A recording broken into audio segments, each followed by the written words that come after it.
Hello tout le monde, j'espère que vous allez bien. Aujourd'hui, je vais faire une vidéo que vous m'avez demandé et ça va être vraiment un format complètement différent parce que vous allez rentrer dans ma tête en tant que prothésiste ongulaire, en tant que personne qui a 13 ans d'expérience dans la manucure russe. Surtout aussi, comme vous pouvez comprendre par mon accent, je viens depuis l'Est et on a plein de petits secrets, comment est-ce qu'on fait les ongles, comment est-ce qu'on les analyse. Et je sais qu'il y en a pas mal de vous. Quand j'ai demandé qu'est-ce que vous voulez comme vidéo, ils ont dit Anastasia, est-ce que tu peux faire une vidéo de analyse d'une pose qui était pas super facile à faire? Comment est-ce que tu analyses les ongles et comment est-ce que tu sais qu'est-ce qu'il faut mettre en place, quel produit il faut mettre en place pour réaliser une prestation qui est jolie? Donc je me suis dit, j'ai une idée en tête, j'ai une pose en tête que je voulais vous montrer aujourd'hui. Et ce qu'on va faire avec vous, parce que j'ai déjà fait les photos avant, pendant, après, je vais vous montrer le avant-après et je veux bien vraiment vous montrer comment est-ce que j'analyse les ongles. Donc vous allez rentrer dans ma tête, vous allez complètement regarder comment est-ce que j'analyse les ongles de la cliente de A à Z. Donc vous allez avoir, je pense, énormément de théories, énormément de déclics également dans cette vidéo. Et pour celles, je pense que surtout qui débutent dans la manucure russe, vous allez avoir énormément d'informations intéressantes et éducatives dans cette vidéo grâce à l'analyse qu'on va faire avec vous. Let's go, on va commencer. Pour celles qui ne me connaissent pas, je suis Anastasia Lafay. Si vous ne me suivez pas encore sur YouTube ou sur Instagram, faites-le. Je partage énormément de conseils, pas seulement sur la manucure russe parce que je suis experte depuis l'année 2012, mais également aujourd'hui, j'accompagne les femmes dans la création de leur propre salon, peu importe s'ils travaillent de chez elles, s'ils se déplacent chez des clientes ou ils ouvrent littéralement un salon de beauté dans leur ville. Pourquoi est-ce que je le fais? Parce que moi-même, j'ai ouvert déjà 3 salons sur Lyon. Ils étaient complètes de 1 à 3 mois maximum complètes avec une 100% de la fidélisation de clientes. Donc, j'ai énormément d'expérience là-dessus, énormément de tactiques, stratégies que je partage sur Instagram, que je partage sur YouTube. Donc, n'hésitez pas à vous abonner parce que vous allez trouver plein d'informations qui sont intéressantes. Donc, maintenant, on a une vidéo qui est plutôt manucure. Okay. Donc, aujourd'hui, ce qu'on va faire avec vous, c'est de regarder cette pose-là. Ça, c'est le avant. Okay. Ça, c'est le avant. On va le voir aussi un tout petit peu plus en détail. Et ça, c'est le après. Au final, la pose qu'on a eue, ça, c'était le après avec un joli mauve. Il y a un joli déco dedans. Okay. Le but ici, c'est de expliquer en fait ma façon de réfléchir et d'expliquer ma façon de travailler sur cette cliente-là. Okay. Comment vous devez faire si vous êtes prothésiste avec de l'expérience. Okay, et expertise. Avant de commencer, j'aimerais bien juste vous demander si vous aimez au final ce format de vidéo. J'aimerais bien que vous puissiez mettre dans les commentaires que vous avez apprécié cette vidéo parce que vos commentaires me font pas seulement plaisir, mais ça me montre également ce que vous aimez. Okay, comme ça, je vais faire plus de choses comme ça pour vous et ça va être utile comme pour vous, comme pour moi. Donc, let's go. La cliente, elle vient avec les ongles qui sont partis. Okay, il n'y a pas de pause ici. Si on zoome, par exemple, on voit quoi? Okay, l'analyse de cette pose-là, je dis, ok, les ongles sont courts. La cliente, elle me dit qu'elle veut les ongles plus longs. Okay, elle veut une forme amande avec une déco, comme vous avez vu déjà, qui était réalisée. Ok, je vais regarder la totalité de ces ongles, okay, de A à Z. Comme vous pouvez voir, le petit doigt il est complètement détruit. Je regarde aussi l'index. Ok, il y a les ongles un tout petit peu fragiles. Ok, je vais regarder également l'autre main. Donc, de vraiment savoir de A à Z. Donc, pas seulement faire une analyse sur les 10 doigts, mais de savoir de A à Z sur les 2 mains, qu'est-ce qu'on voit. Okay, pour moi, c'est important en fait de savoir parce que avec quelle matière je vais travailler. Donc ici, surtout sur cette main-là, vous pouvez voir carrément que ici, on a sur le petit doigt, il est complètement fragilisé vers le bout. Comment est-ce que je le vois en fait? C'est quand vous pouvez zoomer, vous voyez que l'ongle, c'est comme du papier. Okay. Quand l'ongle c'est comme du papier, tu dis ok d'accord, il était fragilisé, mais souvent il n'était pas fragilisé parce que de base il est né comme ça, mais quand vous voyez qu'il est détruit, qu'il y a les couches blanches comme ça veut dire qu'il y a un vernis qui était arraché avant, qui a soulevé les écailles de votre ongle, okay. Qui cause aujourd'hui ces dédoublements, okay, qui montre aussi que la partie vers le bout là ici, elle est légèrement rose. Okay, quand la partie est légèrement rose, ça veut dire que l'ongle il est un tout petit peu traumatisé physiquement, okay? Pas naturellement parce qu'on a les ongles mous naturellement, mais qu'il est un tout petit peu traumatisé naturellement, physiquement pardon. Donc ici on voit exactement la même chose. Qu'est-ce que je vois ici? Que l'ongle il est légèrement aussi transparente. Ok, donc quand l'ongle il est blanc, ça veut dire qu'il est dur. Quand l'ongle il est un peu transparent, ça veut dire qu'il est très très flexible. Ok, ça veut dire qu'il y a beaucoup d'humidité aussi dedans. Et honnêtement, cette cliente-là, c'est vrai que c'est son truc. Ses ongles ils sont souvent très humides. Donc, vous allez aussi savoir dans cette vidéo qu'est-ce que j'ai appliqué comme produit pour travailler sur les ongles qui sont humides. Majeur, si on voit le majeur, par exemple ici, on voit carrément un dédoublement. Ok, comment est-ce qu'on gère aussi le dédoublement? Je vous explique ici. Et index, ça va. Ok, la cuticule, ça va, elle n'est pas traumatisée. On voit juste que sur les côtés, c'est un peu sec. Donc, j'ai dit ok, pour analyser. La manicure, ça va. Comme d'habitude, on a la peau qui est bien. Donc, en fait, ici, on a vraiment un problème avec de l'ongle qui est fragilisé aujourd'hui. Et en plus, la cliente, elle veut des faux ongles. Okay. Directement, moi, je me dis dans ma tête, ok, si les ongles sont déjà fragilisés, ok, pour vous, c'est important de savoir, c'est les clientes, ils veulent toujours rattraper, ok, des petits bêtises qu'ils font. Si vous arrachez le vernis, dans ce cas-là, il était arraché. Et en fait, les clientes, ils veulent rattraper directement par la longueur. Mais c'est important pour vous de savoir, c'est que quand l'ongle, il était arraché et sur l'ongle, il est un peu rouge, fragilisé. Le plus vous allez rajouter des faux ongles, le plus il y a de l'appui sur l'ongle naturel. Donc moi, personnellement, je suis experte en manicurus, mais sur les ongles naturels. Donc je préfère cette partie-là. Je préfère pousser les ongles naturellement, faire pousser les ongles naturellement. J'aime bien aussi le résultat sur les ongles naturels. Et c'est vrai que faux ongles, je le fais vraiment dans les cas extrêmement rares parce que je préfère travailler sur les ongles naturels. Donc ici, on n'avait pas le choix. Et donc en fait, ce que je dis dans ma tête directement, c'est que le plus l'ongle il est long, le plus en fait il y a l'appui sur l'ongle naturel qui va tenir ton faux ongle. Donc jamais dans la vie, je vais dire ok pour la cliente qui a les ongles fragiles d'avoir une pose qui est très très longue. Ok, parce qu'en fait ça va fragiliser encore plus, ça va appuyer encore plus sur son ongle naturel. Donc ça c'est important de savoir. Donc ici on était allé dans des compromis aussi. On a dit ok, si tu veux des faux ongles, mais il faut pas que ça dépasse en fait la totalité de ton ongle d'aujourd'hui. Donc la plaque de l'ongle elle est telle, ça veut dire qu'on peut pas faire x2. Ok, il faut aussi diminuer un tout petit peu. Donc on a analysé les ongles. Qu'est-ce qu'on a compris de ces ongles? C'est que ils étaient arrachés, donc ils sont plutôt dans le couche, par exemple. Là ici on a quand même une grosse repousse, donc en fait les ongles ils sont fragilisés que vers le bord libre. Mais ça m'envoie un message que quand les ongles sont fragilisés comme ça veut dire que la pose, c'est possible qu'elle va tenir moins bien que sur les ongles normaux. Ok, quand vous arrachez, quand il y a, je sais pas, une dépose agressive qui a été faite juste avant, ça veut dire que vous êtes plutôt dans une zone intermédiaire. Et en fait, dans les zones intermédiaires, malheureusement, le vernis il tient moins bien que sur les ongles qui sont en bonne santé. Ça, c'est aussi important de savoir que vous pouvez aussi avoir des décollements si la cliente elle a arraché son vernis. Okay, vous pouvez même dire ça à vos clientes aussi. Là-dessus, donc il y a plusieurs choses. C'est que la cuticule elle est bien, tout va bien, donc on peut effectuer la manicurus. En vrai, on peut l'effectuer pratiquement tout le temps. Il n'y a pas de non-recommandation. Les ongles sont fragilisés vers le bout. Ok, donc il va falloir faire additionnellement de renforcement. Aussi, on a les dédoublements qu'il va falloir qu'on les enlève.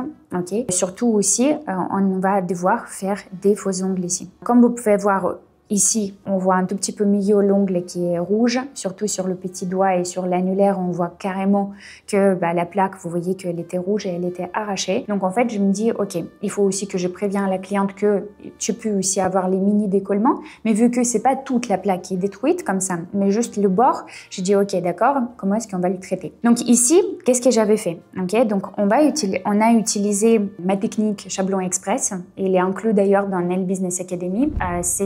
C'est un accompagnement de 1 année où les femmes, ils apprennent de ouvrir leur activité dans l'onglerie. Et en fait, on les aide, peu importe s'ils travaillent chez elles ou ils se déplacent chez des clientes, ou par exemple, ils vont ouvrir littéralement leur salon dans des villes, peu importe si c'est grande ou petite. Et en fait, on a 4 types de faux ongles qui sont inclus comme formation dans l'académie, parce qu'on travaille beaucoup aussi la technique, pas seulement le business. Donc, il y a Chablon, Pop-it, redressement des ongles crochus et surtout aussi le Chablon Express, capsule américaine aussi. Mais le Chablon Express, il est vraiment compris dedans parce que moi, personnellement, je trouve que la prestation, elle doit être effectuée rapidement. Okay, surtout, regardez, ma cliente, elle a demandé un gros déco. Donc, si j'ai fait longtemps le chablon et en plus longtemps le déco, ça veut dire que je vais rentrer dans 4 heures pour une prestation. Bien sûr, ça va être ou trop long pour la cliente ou pas rentable pour moi. Cette prestation-là, elle doit être, je pense, effectuée dans maximum 2 heures, ok, avec le chablon. C'est pour ça, nous, on fait Chablon Express avec le déco qui était chargé. Donc ici, comme vous pouvez voir, on a fait le Chablon Express. Donc, je l'avais fait ici sur cette cliente-là avant la manicure. D'abord, j'avais enlevé tout ce qui était les ongles qui étaient dédoublés. Donc, comme vous pouvez vous souvenir, ici on avait les ongles qui se dédoublaient. Et en fait, cette partie-là, pour moi, c'est super important de l'enlever parce que sinon, ça va causer les décollements dans le futur. Je l'avais enlevé littéralement avec une fraise de 180 grammes. Et en fait, ça m'a permis juste légèrement d'enlever les ongles qui se dédoublent. Ça fonctionne très très bien, ça abîme pas l'ongle parce que si vous appuyez seulement sur le parti qui se dédouble. Ok, ça c'est important. Encore une fois, la santé de l'ongle, pour moi, c'est number one et c'est après la vitesse. Ok, même si je travaille rapidement, pour moi, la santé de la cliente, elle est primordiale ici. Donc, on va pas limer aveuglement sur la cliente. Okay. Donc, on enlève les dédoublements avec une ligne 180 grammes qui est faite pour les ongles naturels. Après, moi, personnellement, j'ai posé un slim base ici. Enfin, d'abord, sur cette cliente-là, on peut aussi poser un déshydrateur. Vu que ses cuticules sont un peu humides, je le connais, et ses ongles sont un peu humides, donc vous pouvez aussi poser un déshydrateur qui est très très bien parce que ça va dessécher légèrement la plaque. Et après, moi, personnellement, j'adore la Slim Base parce que la Slim Base, sur mon site d'ailleurs, anastasialafay.com, vous pouvez aller vérifier. Et la Slim Base, c'est un primer qui se catalyse et c'est un primer beaucoup plus réactif, sans acide. Okay. Mais qui va vraiment accrocher la base qu'on va positionner après avec l'ongle. Donc ça, c'est vraiment top. C'est pas un primer simple, c'est un primer plus plus. Moi, je l'appelle comme ça. Mes élèves aussi, ils le savent. Ils disent primer plus plus. Donc la Slim Base, on a posé sur l'ongle. Vous pouvez même voir ici que je l'avais pas positionné la Slim Base vers le bout, juste au milieu, parce que dans tous les cas, après, il faut dépoussiérer, etc., etc. Donc là, ici, on a posé la Slim Base, on l'a catalysé, ok. Et après le catalyse, ici, on a travaillé avec le Chablon Express. Donc comme cette vidéo, elle parle plus de l'analyse de l'onglet, comment est-ce que je fonctionne. Ici, je ne vous ai pas montré le tuto, mais si vous voulez avoir des tutos, n'hésitez pas à me laisser dans les commentaires qu'est-ce que vous voulez comme tuto, quelles sont les difficultés que vous rencontrez aujourd'hui. Donc ici, j'ai travaillé avec Acrygel, ok. Donc Acrygel et Chablon. Et d'abord, directement, on a posé le Chablon, on a posé l'Acrygel et directement, je l'avais limé, ok. Comme ça m'aide de préparer l'ongle avant de poser la forme bombée. Seulement après, je vais faire la manucure russe, ok.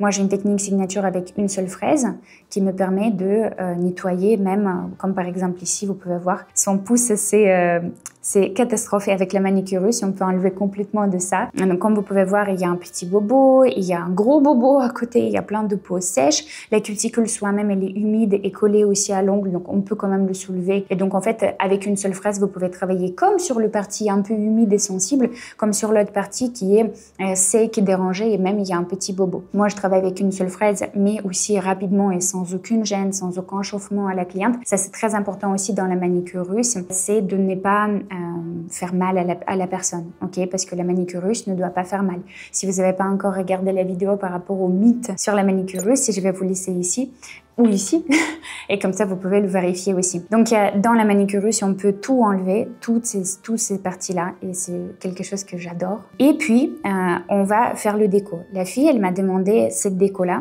ok. Donc tu dis ok, avec mes matériaux que j'avais, par exemple, on a fait quelque chose qui ressemblait bien. Donc d'abord, on a fait la manucure russe. Donc on va checker, ok.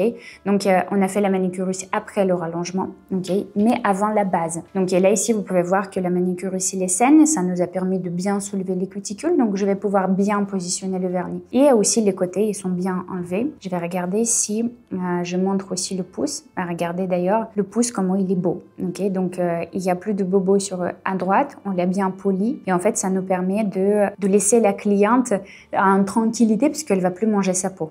Ok, donc ça c'est vraiment super chouette. Et puis on a commencé à travailler bien sûr sur la pose de la cliente. Vous pouvez voir, ça c'est aussi la pose finale. Ok, donc ici j'ai travaillé avec une base teintée directement violette. Ok, et comme on avait déjà la Slim Base et elle était recouverte avec Acrygel, vous avez deux choix, ou de remettre la Slim Base en haut où il n'y avait pas de avant la base, ou sinon vous pouvez mettre un primer avec lequel vous avez l'habitude de travailler, ou sinon une base qui inclut peut-être le primer si vous travaillez déjà avec ça. Soyez sûr de travailler avec une matière qui ne se décolle pas. Sur cette cliente-là, d'ailleurs, c'était pas super obligatoire. Pourquoi? Parce qu'en fait, tout simplement, à côté de la cuticule, ses ongles, ils étaient en bonne forme. Vous vous souvenez bien. C'est pour ça qu'on a fait plus l'accent de renforcement vers le bord libre de la cliente. Ok? Et puis, donc, on a fait le dessin, on a fait le top coat, et voici donc le résultat final qu'on a fait avec une cliente. Donc, dites-moi déjà, la pose, vous l'évoluez à combien? De 1 ou de 0 à 100.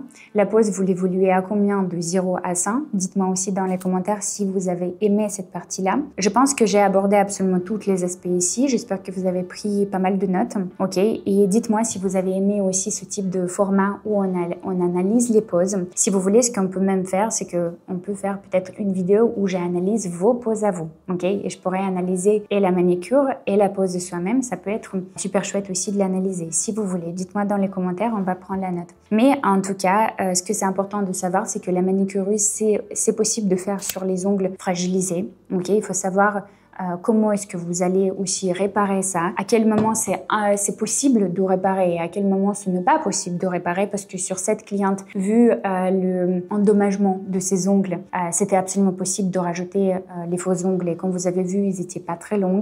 Ok, vous comprenez maintenant pourquoi. Et après, de faire une pose qui est saine et qui va durer longtemps aussi grâce à la manicure russe, parce que quand vous travaillez la manicure russe, à côté de cuticule, vous avez plus de peau morte. Ok, donc quand vous allez poser votre vernis, vous êtes sûr que vous allez avoir 0 décollement, parce que très souvent, quand vous avez des décollements à côté de cuticule, c'est pas la seule raison, mais très souvent, c'est à cause du fait que vous n'avez pas vraiment nettoyé à 100% les cuticules et il y a un petit rigume qui a resté ou quelque chose qui a resté, qui a décollé votre vernis. Donc grâce à la manicure russe, moi j'étais sûre que la cliente va rester très longtemps avec cette pose-là. Encore une fois, j'espère que cette vidéo vous a plu. Si vous n'êtes pas encore abonné à cette chaîne, abonnez-vous absolument. Ok, j'espère que vous avez pris beaucoup de notes et mettez-moi un pouce vers le haut si jamais cette vidéo vous a plu, et comme ça je vais refaire d'autres vidéos exactement pareilles. On va se voir très très rapidement, merci.